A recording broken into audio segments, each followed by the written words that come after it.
I love it. Khanh, thank you so Hi. much for coming on the podcast. I'm so I'm excited. so excited to have you. This is great. This is also kind of just like the catch-up time that we've needed in We've general. needed for the We're last just like making 3 years. this we're making this into a recorded catch-up for everyone to hear. Would you introduce yourself to those that don't know you and tell us a little bit more about you and what you do? Sure. So my name is Khanh. Everyone struggle with this pronunciation because it's just throat clearing, coughing situation. But I'm originally from Vietnam. I have been a migrant in the United States for the last, I think, coming on to 15 years now. That's a big deal. I feel like it's like half of my life. So I feel like there's some identity crisis at some point throughout my like life journey. But Vietnam is home, and then yeah, I guess just been living here and recently got married to an American and currently working in the climate space, but in a very specific niche, which is the humanitarian and climate intersection. So very excited to kind of share what I can and just experience in general about the space and just Amazing. happy to be here to catch up with you. Ah, thank you so much. I'm already tearing up when you said marriage. Okay. Oh my Um I know. See, this is just going to be like what what we needed, a catch up. And I'm really really appreciative to you actually because I just said this before we started recording, but I think your background in humanitarian work, your even design work, which we'll get into, design thinking, you have a really interesting perspective on climate and coming at this conversation. Not to mention that you're an amazingly talented climber, very passionate surfer. We'll get into that too, but really appreciate your perspective because I think that like frankly, this is a part of the climate conversation that we don't get to talk about a lot, or I don't get to talk about a lot, I'll say. And so I'm really excited to share that with folks. Before we get into all of that, I'm going to ask you the first question that I ask everyone on the podcast, which is what was your aha moment on climate? I love that question, and really kind of forced me to reflect a little bit on just my journey up until this point. But I think I'm gonna start backward. My aha moment was COVID. Ha ha ha! Just kidding. But it was during COVID that I had a chance to really like finally find that bond with nature. It sounds very cheesy, it sounds very abstract, but it did come from. I mean, I guess like thank God for COVID, if I have to say this, but it's basically was a time that I was able to. I left New York City. We were in school. We were in SIPA doing grad school, but I think my soul was like, I cannot be in the city. So I found a woofing opportunity. I think you know about woofing in Alaska. I was in Alaska for a month in a town called Palmer, farming, and I've That's never right. in my life farmed. I grew up in an urban setting. I grew up in Hanoi in Vietnam. I think my relationship with nature kind of start as a more of a transactional relationship. Like, what can nature do to me? Like for me, like what can that kumquat tree like give me for my Mm, afternoon snacks? Like, mm, what can like the crops production give me for like rice, like jasmine rice, like sticky rice. So it's very like practical. It's very transactional. Like it's more of what it can give, like what nature can, environment can give versus my relationship with it. So I think it ended up moving a bit more into like a relationship that focus on enjoyment. So when you talk about climbing and surfing, that was kind of like the beginning of climbing. I still remember the first ever that I time that I was able to really like just sit and look up the skies and like really just like wow, this is like kind of beautiful in more of like an entertainment um way was my climbing trip with my friends to the new River Gorge and then Red River Gorge. So it was the first time that, you know, like nature was like entertainment for me because nature gave me an ability to Hmm. climb. And then I did study abroad in Geneva, so it ended up being more entertainment. That is like this country, it's just Switzerland, just beautiful. Like it's just like again, like what can it give to me, which is like this beauty and like entertainment. And then it moved kind of a bit into the moral responsibility when I joined SIPA, Columbia SIPA, for a master degree focusing on sustainability studies, focusing on international development and humanitarian affairs. So it became a bit more of like, okay, what do I learn about that like triple bottom line, like the people, planet, and profit? But for us, it's more like people, planet, and peace. So it's a bit more focusing Hmm. on, you know, humanitarian affairs for me. I Yeah. drill a little bit deeper into that work versus the social impact piece. We did do social enterprise class together, so the Yeah. profit is there, but the P, like the three P's, is kind of like the first time that I felt like, okay, my relationship with environment moved into a moral responsibility. Like I'm Hmm. responsible to take care of these piece of life because it's impacting the other piece, the people Hmm. piece, and the peace piece, the profit piece. So I think it's just more of like jobs. Again, like another aspect of like, what do I take from nature still? So then it's not until like this trip, and I think I told you about this, but I was living on the Big Island for 2 months, Yeah. also during COVID, In Hawaii. and The in island of Hawaii, Hawaii. Big Island, Yeah. Hawaii. I was living in this bed and breakfast run by a Zen Buddhist. So I meditate Amazing.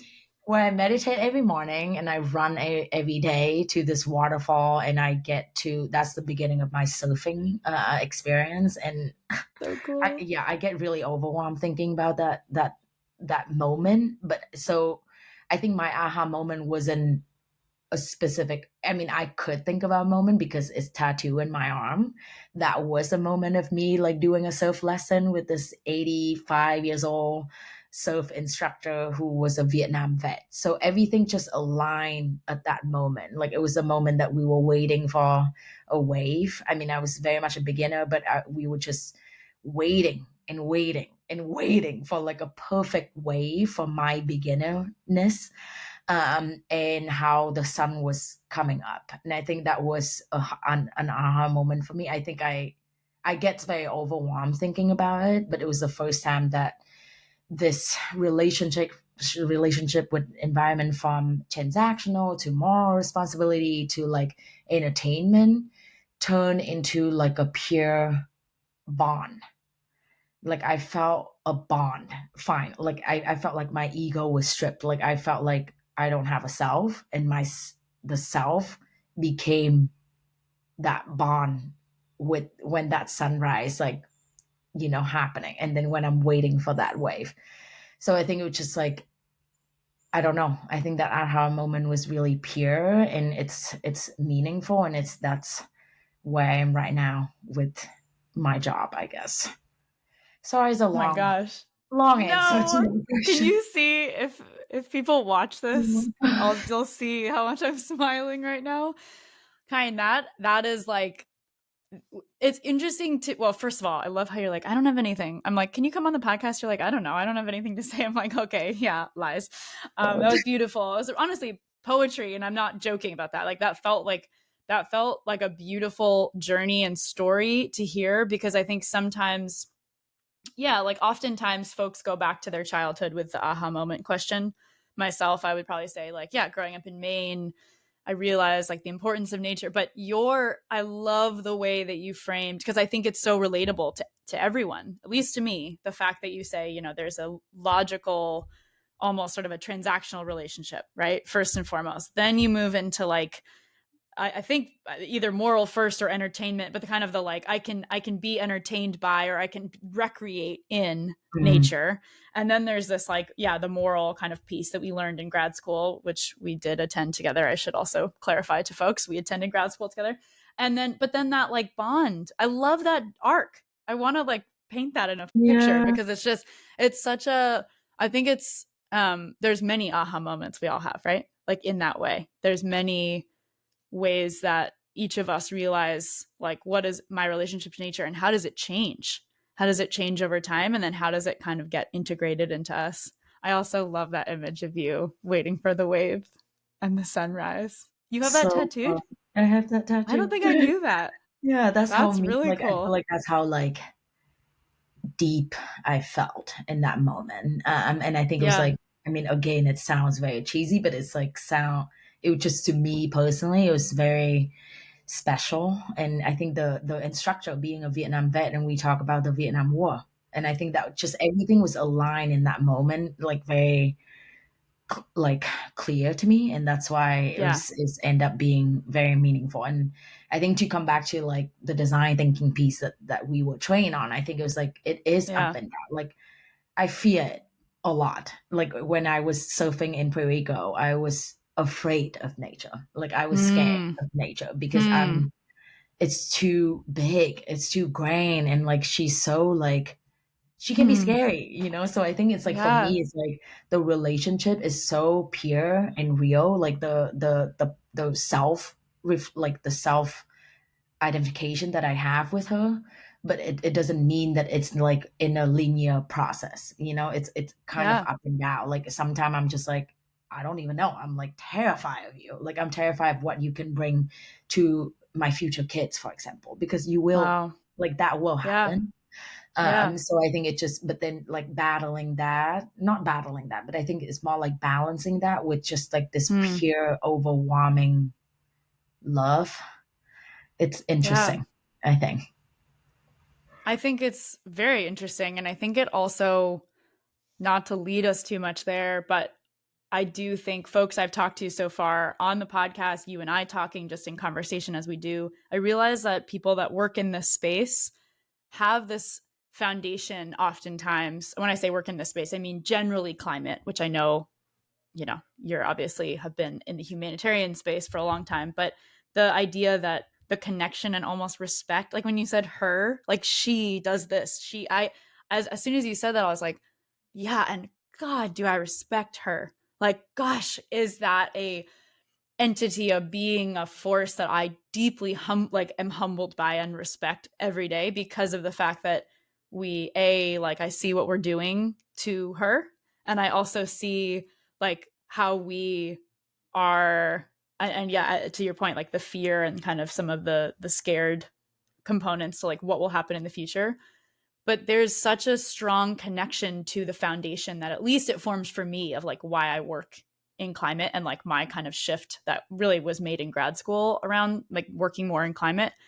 I'm like, we can't ignore this. It's there. And it like drives, it's like I feel like we're both people that, and a lot of the people we went to school with are like people that need kind of the why to be really strong. Like we can't just kind of like do a day in and day out, clock in, clock out kind of situation. It has to be like we really care about what we're doing. And yeah, I just think it's interesting to like hear to a person their story around like bonding, making that bond Yeah, with the environment. yeah. And I think the reason why like it makes the work, I guess, or it makes like waking up every day easier is because of that why and because of that bond.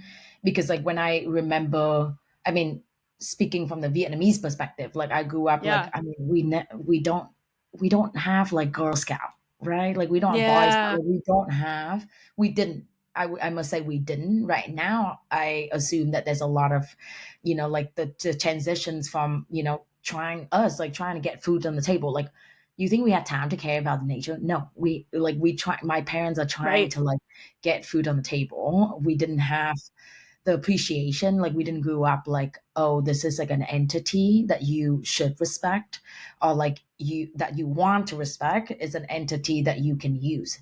So like we took advantage of this entity, and then it moved to like even with SIPA. Like honestly, during my time there, I felt like there was a lot of situation that we think of climate work as like, oh, it's trendy.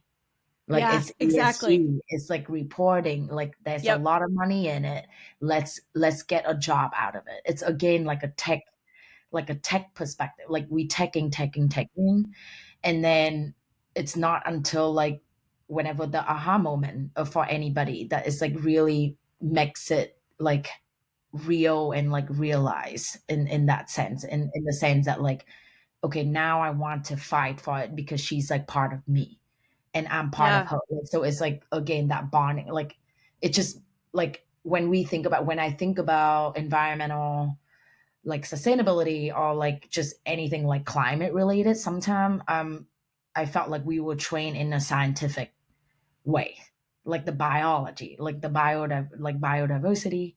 But if we miss that like spiritual, ecological, like kind of like sense, then it's not deep enough for us to like really have the heart, like put the heart into the work. So I think for me it took that journey of like scientific, like I was obsessed with National Geographic, like I for the first time I went to a museum in DC, that was that was also kind of like a moment of like entertainment for me. That's when I was like, oh my god, this is like insane, like beautiful. And Hmm. then but then like I could I could be trained in all of this, in the all the scientific like, like advancement and like all the knowledge of it, of the environment and in the science sense. But if I don't have a heart for it, I don't think that my work would be really meaningful. Totally. So yeah, it's a journey with her. Thank you for that. Thank you for all of that. I'm going to be really processing that for a while, actually. And I think a lot of people will too when they hear that. I want to ask more about your work, your time in the humanitarian space. And I know I actually, yeah, I actually want to specifically ask about that because I know there's also kind of a design thinking component to your work as well. But I'm really curious to ask more right now about your journey in the space of humanitarian work, which right before we started recording too, you were very good to correct me on me saying sort of human rights and and throwing that around, and you're like, it's actually humanitarian efforts or humanitarian relief. And I'm so curious to hear, because when I met you in grad school, I believe you also had a background before grad school, and then you've continued that work since then, and now it is starting to branch into the climate space with humanitarian angle. But was curious kind of about your background and your career thus far without making it too much of like an interview question. Just Like a what does that resume. mean to you? Yeah, like a resume, exactly. Yeah. Yeah, so I think I if I have to remember kind of like a first moment on this career, it must have been during my college experience at Kent State University in Ohio. And So back in had you 2011, moved, you'd moved from Vietnam, just a quick like yeah, timeline. Did you move from Vietnam for undergrad in the US? no, I Or when did moved you? from No. Vietnam to New Hampshire to live with a host Okay. family. Oh, in Oh high yeah, school? When was this? Okay. that was high school. That was last year of Okay. high school, so senior year of high school. Okay. That was my very first American experience. Very different than my I'd Hanoi. known this I didn't see humans for like for like because you 10 were like minutes. Yeah, we you were were in like a out deep, there. yeah, we were out there. Deep New Hampshire. I have Deep, to deep. ask, being someone from Maine, well, I know how homogenous it is in that part of the country, but did you, like, I'm trying not to make this a leading question, but was that the birth of any of your like outdoor passions, like climbing then? Or like, did you already get into that in Vietnam? No, I did not get into that at all until college. Not even New Got Hampshire, it. actually. The first thing Okay. was like, okay, I'm surrounded by trees, like more trees than I've ever been surrounded. Because if anyone has been to Vietnam, even now, like we live in concrete and we live in little alleys. Like tree is not a thing. Like plants, Hmm. like home plants is now a thing.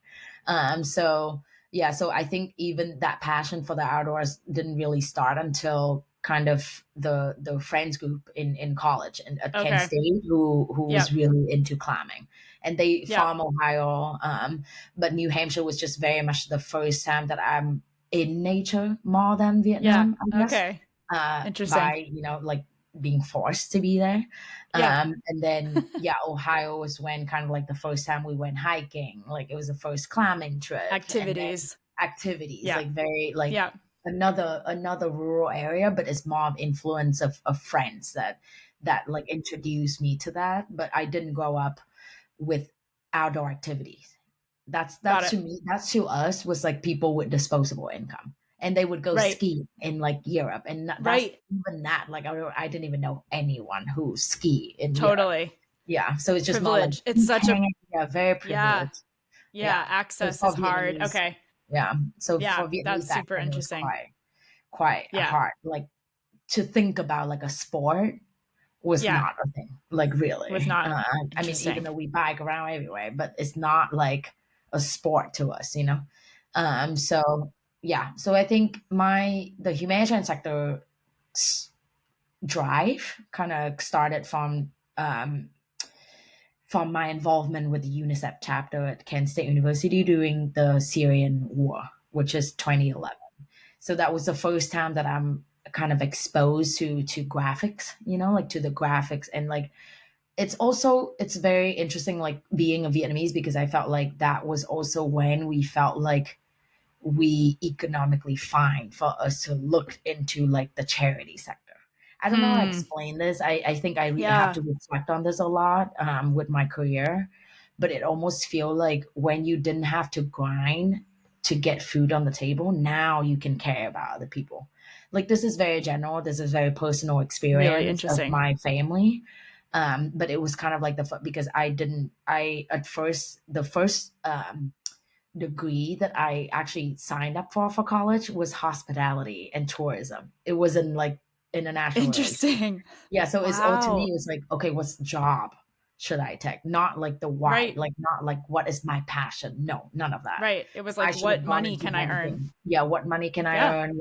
Like everyone in Vietnam went to banking. I should have gone to banking, like to follow that. But of course, like I think by the time 2011 hit, the Syrian war happened, that's when I was like, oh my God, I'm exposed finally, like to Hmm. graphics, like to stories, and to the first time of like just the human suffering in that scale. And I switched my degree to international relations, and really were involved with UNICEF at school, and tried very hard to fundraise, to fundraise for the cause. So it's kind of like my first like foot in the door for this sector.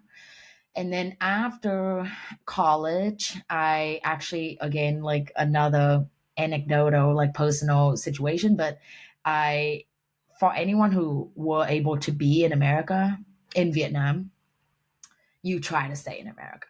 So I try in a sense that it's Hmm. like whatever jobs takes you.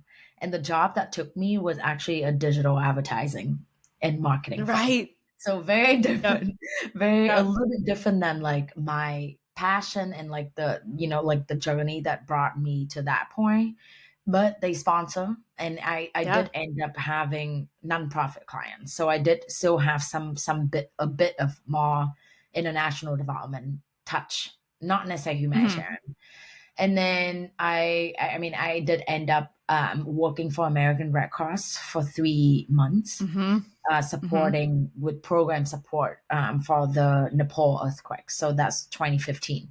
So it's a little bit still like in touch with that piece a bit more, but again, like American Red Cross wasn't sponsoring, and that's why I was like had to head into more of like a private sector.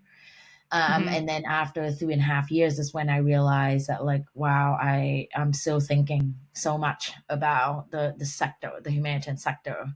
So I looked into grad school, and I went to grad school and found Hmm. SIPA, Hmm. kind of quite randomly. I think it was kind of like a moment of like, it's also kind of like, oh, there's a reputation to it, there's a fame to it. And then, Sure. it moved to into like, wow, I should have just really tried to be in Sudan and work in country office, and I Oh, would learn a lot interesting. more in the Oh, humanitarian interesting. sector than SIPA. Not to, Hopefully loved no it, one from Columbia but again, listens to like, this. No, no, I get that. yeah, Well, I think it's especially just in this COVID. It was a in COVID your piece. work. Yeah, Yeah, yeah. it was Oh, yeah, yeah, yeah. That's it it was a must be COVID said that you piece. guys had what, 4 months in person 6 and then the months, rest of the yeah. time. Yeah, like we Yeah. could have been in We're Pakistan. remote. My capstone was in Yeah. Ethiopia. Like there was a, Right. None of that could you know, happen. like none of that did Yeah, happen. Like yeah. I I was forgot. in I Greece. even forgot that. That makes a lot of Yeah. sense. Of course. So I Yeah. think the Yeah. experience was a little bit sad, but it didn't mean that I didn't get to do what I wanted to do. So my focus was actually humanitarian affairs. Like there's a few of us, like Sean, you know, like shout out to Yeah, Sean yeah. Shout and out. Garrett, Oh my yeah. partner, who was I kind of gotta have focused. Sean on. Yeah, Yeah. Garrett too. Yeah. Yeah, Yeah. so like kind of focus on like a bit more on the humanitarian piece. So did a lot of coursework in managing humanitarian affairs, and my focus was actually doing a lot of research on mental health in emergency setting, Hmm. which is Right. very niche. And I had some course from the public health school, the Mailman School, so it's quite niche, and but it was like kind of like involving all of my passion really, and the social innovation, the design fellowship that I was lucky to be under your wing on that, that was also kind of matching a lot of Yeah. things together, but always deep down is the humanitarian sector. And then after grad school, I did have a job with MIT Solve. This is where I Hmm. focus on social innovation, so kind of following like that humanitarian affairs, but not necessarily in the relief work. Like not necessarily. It's more. It Yeah. sounded more a little bit more on the development side, meaning like post conflict, like post crisis. Right. Hmm. But the humanitarian sector that I knew when I was like earlier in my career was that like it's a lot of doing. It's not Hmm. too many like strategic planning. Now they Hmm. are like now like we all realize that like Interesting. we have to have strategy, right? Like what is our goals? But the humanitarian sector, the acute piece of humanitarian sector, like the relief, like the fast pace, Yeah. you need to go in and In the out. You need moment. to, like Yeah. the moment, you know, like you need to like deliver this tense. Like it's very fast paced and it's very short term thinking. And that's why like during grad school we talk so much about the humanitarian and international development sector, the degree that we are in. It's because we like humanitarian sector needs to think long term, and development sector needs to also be mindful of the short term relief work that is happening, and Yeah. you guys need to align on that or like Work work together. together. So which Yeah. is like very interesting to realize during grad school. Yeah. So it's quite good to be in that space, in that like literally in the middle, like when we train, like you know, in grad school for that. Sudan happened Yeah. last year, Yeah. 2024, 2023, right? 2020. I mean, Sudan has been going on for years now, Yeah. and it's Right. been going on.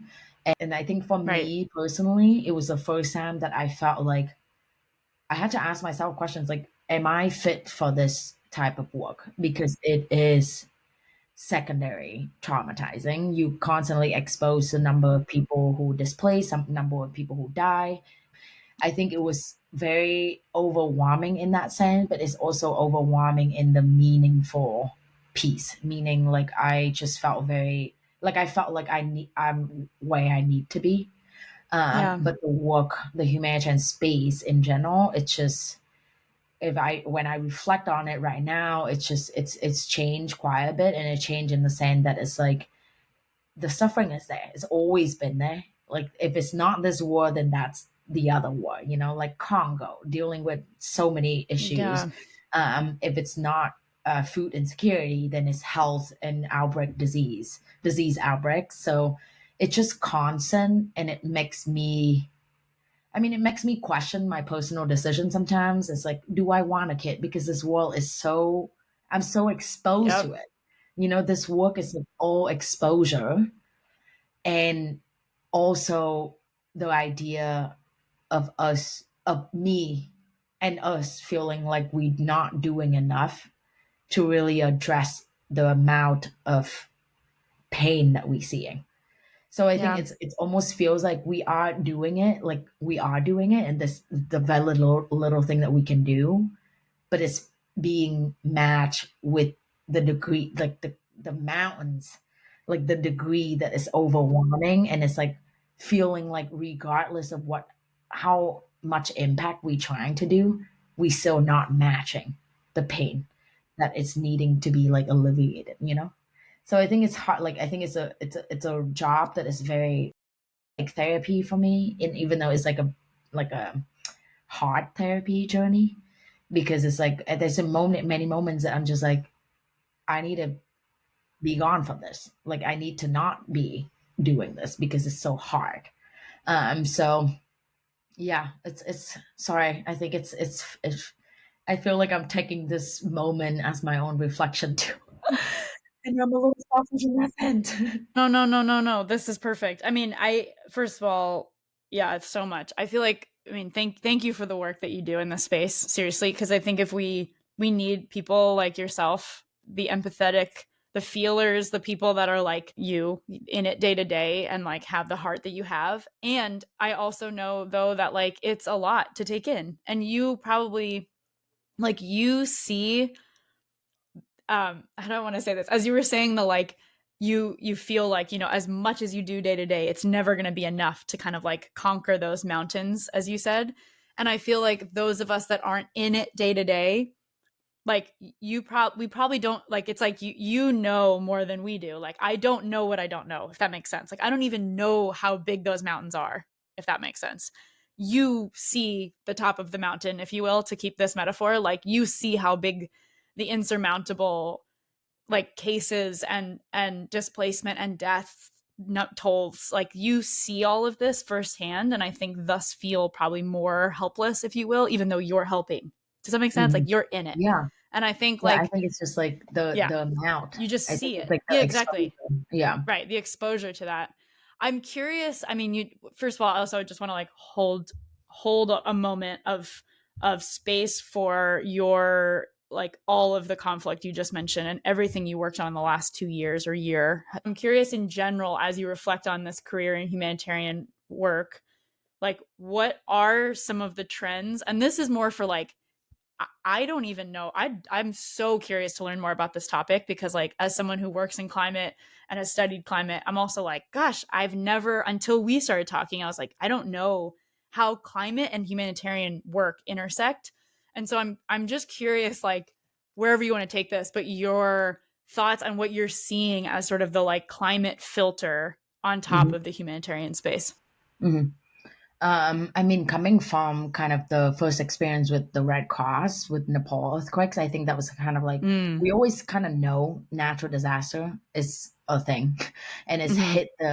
it hits the affected population across the world, mostly Central Africa, East Africa, Latin America, Asia, West Africa. There's the impact has been there. Like we've seen the natural disaster impact a lot in the humanitarian sector, meaning like we are as a sector we deal with this type of crisis a lot. Um, what we're seeing is the rise in the climate migration, meaning like the climate affected crises.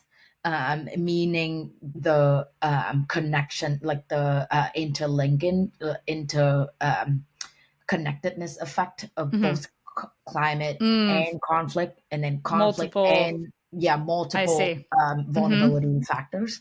Yep. So those we see constantly. Like this is constantly conflict and food insecurity, food insecurity, natural disaster, because it's all like all interconnected, or sometimes it's driven each other. So I Right. think basically we wanting to call out the climate crisis because it's a rising amount that we're seeing. We are not just conflict and violence, but we are seeing the rising in flooding, cyclones, landslides, hurricanes, and the amount of displacement, internal displacement of affected people within the boundary of that specific countries, um, due to the lack of food security, or because there's drought, like there's no agricultural productions, there's Right. a lack of, it's all interconnected, it is all kind of contribute to each other. Mm-hmm. So that's why it's very interesting to be witnessing this Mm-hmm. rise, and I think it just and it's all like connected to like the refugee or like the resettlement situation because of displacement. So I think it's all it's all heartbreaking. I think it's all Yeah. outraging to me. It's all like I don't even know how to describe it because it's so like Right. interwoven. It's like kind of like how do you describe it? I'm sorry for my English, but it's like like cause and effect. I mean impact and effect. I guess like these Yeah. countries are being impacted by the climate crisis, but those are the countries that are not producing the most emission. Right. So and then they are moving this displacement. It's like these group of people are trying to move to country with the most like emission polluters, and it's like Right. so For safety, it's right? I mean, hard. why are they moving though? Is it to the emissions polluters? Like, is that because are they seeking refuge there? Is that what Yeah, you mean when you they say, seek yeah, refuge in yeah, European countries, yeah, okay, in in the host country, a neighboring hmm, country that are not right, necessarily being impacted by it, but mostly in Europe, mostly in North America, and the reason because they don't have the resources, they don't have the production of right, jobs or like right, the agricultural activity, the thing that they've known the best their whole life, because they see that because these emission activities are impacting climate like change, and climate change is having consequences that they facing. right, right, So it's just this cycle. I think it's like yeah, a very sad cycle, and like I mean I know that the COP 29, 28, 30 in this coming year, there's a lot of talks on like the responsibility of polluters, right, of the most emission yeah, um, producer, but we're not seeing it in practice in a sense of like the climate financing and not the money is not going to the most affected population and the most effective right, communities, certainly not. and that's another pain point that Hmm. the industry is dealing with, is basically like we are cleaning up the mess, but we don't have, what I mean? Like it's almost like the identity that we have as humanitarian actors are like we don't yet know, like are we policy influencer, or are we don't Mm, know. It's like like right now we are trying right, to work with local partners, but like if the climate disaster is so negative and has like such a big consequences, will there be local partners for us to provide money to, for us to support? So it's always like this questions. I think it's just this questions of like where who we are and like what's our objective. So we have to, it almost feel like, I think I'm start reading a lot into this like carbon credit and things like that, and I was like, I think a lot of companies should borrow from our sector, right? Because we're not producing that much emission comparable to the to the bigger names. I'm trying to influence a behavior change of the sector. yeah, Sometimes like it is, let's sit first and look at all the angles of the environmental angles of these of these proposed activities before you bringing in supplies, for example, before you bringing personnel, for example, before you digging a well, for example, before you build a school, for example. Like what materials are you going to use for the construction of this school? What, like, could it be environmental friendly material? Could it be more sustainable material? Could it be existing material from the local community? Could it be like very durable bamboos that is like all over the area right, versus stuff that you have to bring in from Europe? But right, exactly. I'm just reflecting on in grad school we learned. Do you remember like gender mainstreaming? yeah, But I'm like thinking a little bit more about climate mainstreaming and like or environmental mainstreaming, if you will, right? Like how like what you just described is that, right? It's not a new I'm not I'm putting two concepts together, but I'm sure it's not new. It's literally like how do you just sort of mainstream environment across like what you're thinking, what you're planning, what you're doing in every step of the way. That's exactly kind of what it sounds like. Also, something that was interesting, I think you shared before we started recording, but now I can't remember what we've recorded and what we haven't. But you shared like being from a developing country, if you will, and Mhm. maybe that's the wrong word to use, but being from a country that's not causing the climate crisis, like you are from Vietnam, where you are now kind of working in this way and sort of seeing the difference between, like, what does it mean to be not only working with countries that are not causing the climate crisis, but from a country that is not causing the climate crisis, and that in fact is sort of like, hopefully, fingers crossed, at future COPs we will see real action. And I know there's like, we won't get into this now, but I know there's momentum towards polluters paying, and there's sort of like a climate reparations movement. But I do think you have such an interesting perspective, being from where you're from and having kind of your identity. To your point though, like, American Red Cross, these are not the polluters. Like, we're Mhm. talking about like big companies in the world that like need to make those tiny shifts that would actually make like massive ripple effects. Yeah. So But I it's, think it's like yeah. the reason why I feel that I mean, the climate mainstreaming, that wording has been Yeah. around and has been Yeah. in Yeah. my work as well, meaning that like it is a mindset shift though. Like we all responsible, like for the climate Yeah. crisis. Right. Yes, like in a level that comparison of like CO2 emission, if we use that as a measure, like a measuring unit, then yeah, like we don't. But like every one of us has the responsibility, or like again going back to like, don't we want to do it, like don't we want to make it like beautiful, like more beautiful, and like keep it this way.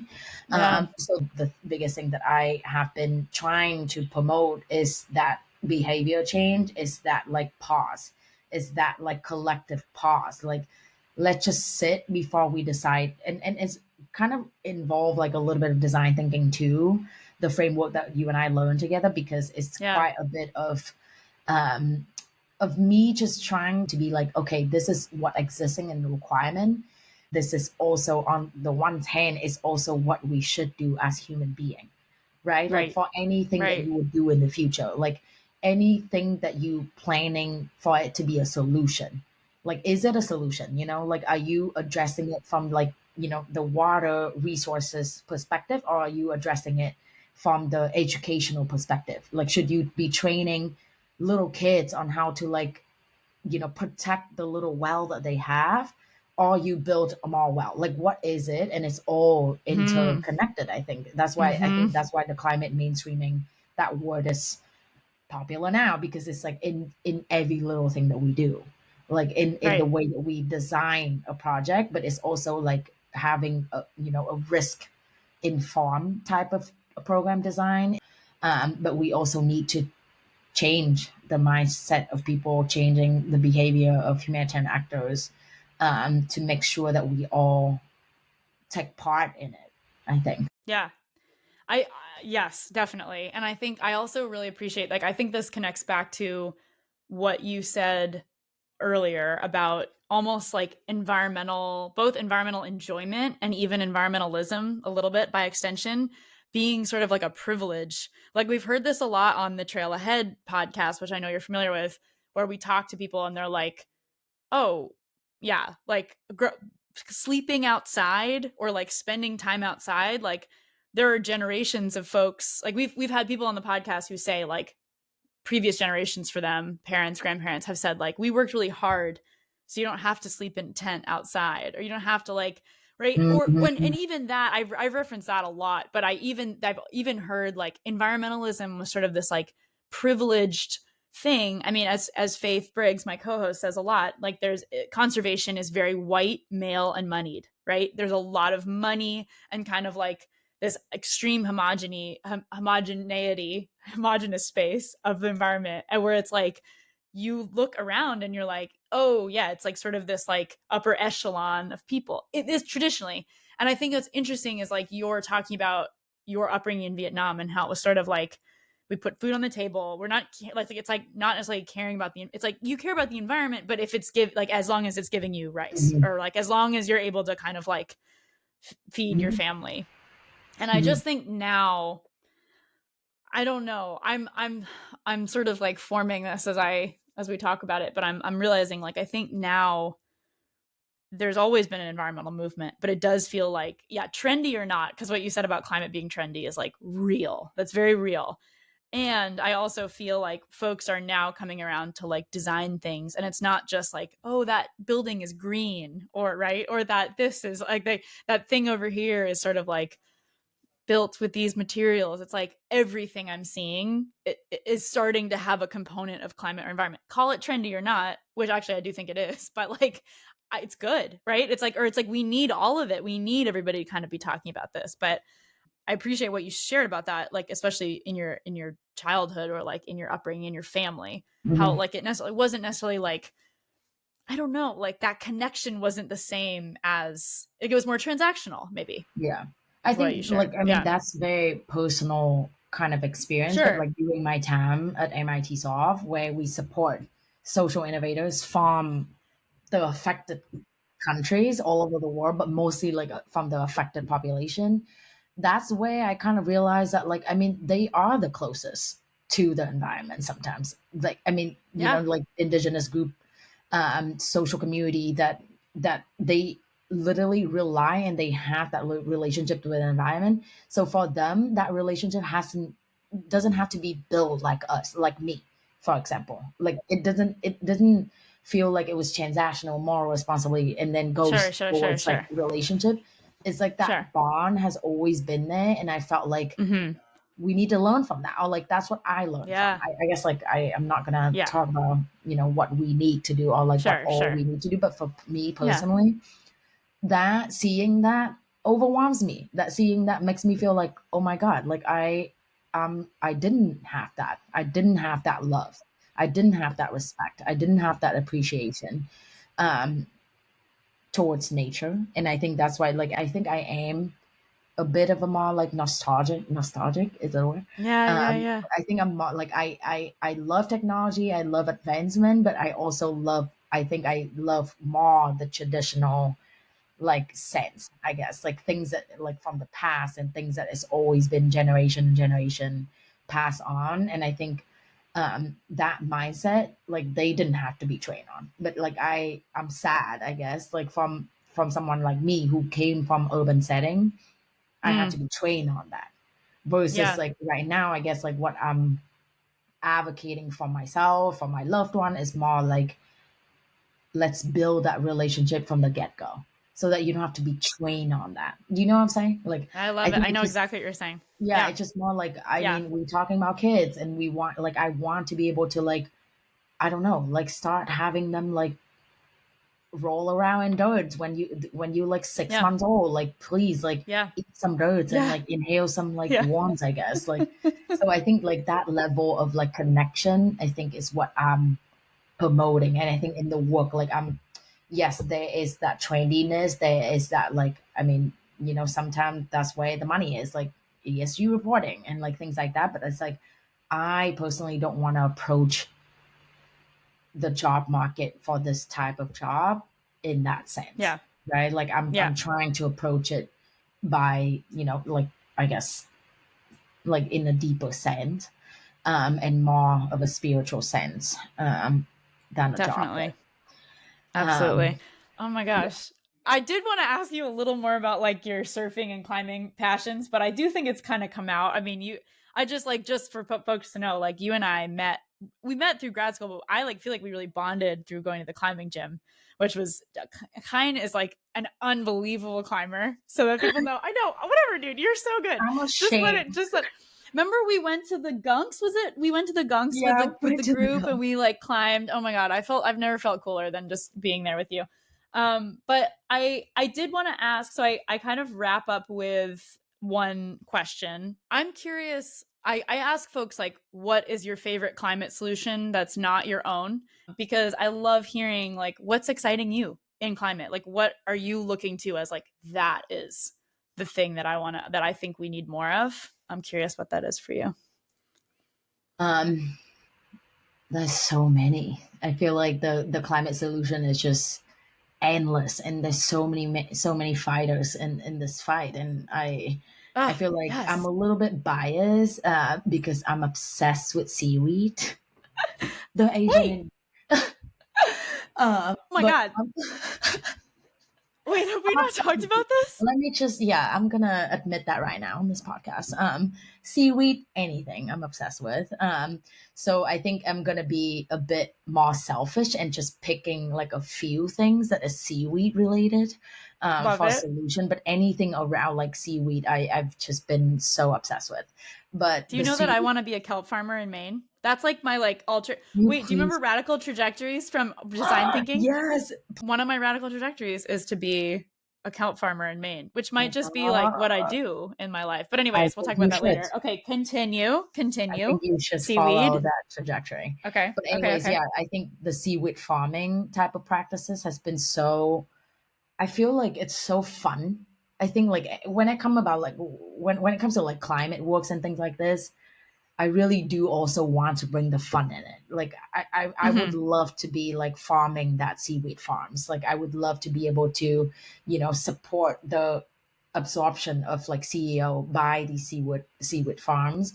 But I also recently heard about this seaweed barrier. I don't know if you heard about it, but it's basically like seaweed like can be sunk into like the ocean, to like for it to decompose like slowly, and that is Ah. like a solution that is lock away like CO2. So it's like, oh, very interesting. Like but it Yeah. can also be used for like bioplastic. It's for like alternative for materials, like like Mm-hmm. I don't know, like used to edit for like compostable packaging. Mm-hmm. So it's Yep. really cool. I feel like it's just so versatile that I'm like obsessed with anything versatile, like things that we like.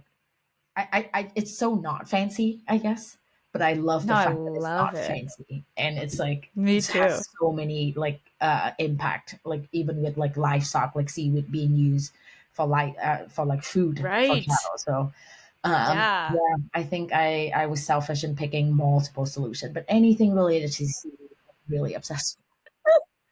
That's so funny that you said that because I just on another episode I gave this last question and then I was like, for instance, I'm really excited about kelp farming. And Oh you my god. just said that as like your Okay, thing. I And did I'm like, not this is listen to that wild.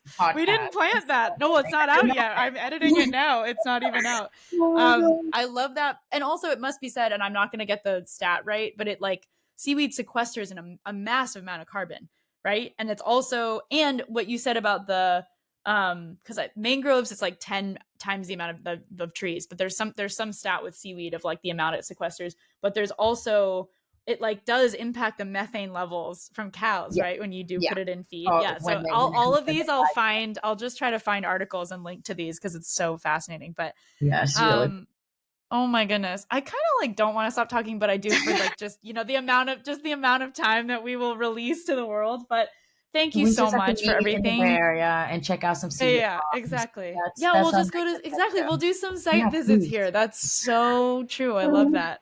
your Thank research. you, but also in all seriousness, thank you so much for the work that you do. And I know I know from being your friend how much it impacts you, and like again it is you are the kind of person that has heart and empathy and conviction in the work that you do, and because of that it is like you're in it every day. So I just want to thank you and all of the people that work in this space for the work they do, and it's so needed and it's so fascinating to hear from you about the intersection with climate, because I think that's going to be only more prevalent over the next few years, sadly. But I do think like starting to talk about it is really important, and that's why I wanted to have you on. So thank you so Thank you much. for this opportunity to practice my public speaking, but also just a great chance to hang Anytime. out with you. I really appreciate you, who like spotlighting all this ideally great work, and from all It is. the connection and the network that you have. So I really appreciate this time, and I love you. I love you too. Oh, Thank you. thank you.